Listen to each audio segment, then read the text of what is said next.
Jadi hari ini saya nak berkongsi bagaimana untuk kita bertanya soalan di dalam bahasa Jawa.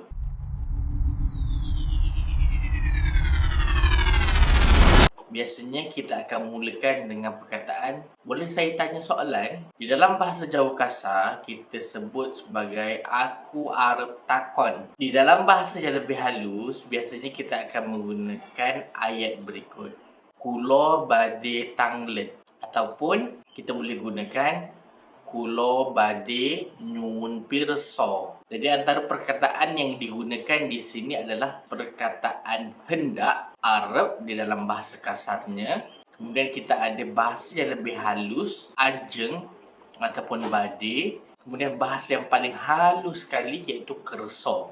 Kemudian kita ada perkataan pertanyaan, iaitu dalam bahasa kasarnya kita sebut sebagai takon. Di dalam bahasa yang lebih halus kita sebut sebagai taken. Tetapi biasanya orang Jawa menggunakan perkataan tanglet. Dan yang terakhir sekali kita ada perkataan nyuwun, minta.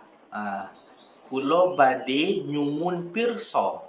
Dan perkataan pirsa ini adalah daripada perkataan ingin tahu, daripada perkataan bahasa kasarnya iaitu ngerti. Perkataan yang lebih halusnya ngertos ataupun sumerep, dan bahasa yang paling halus sekali iaitu perkataan pirsa.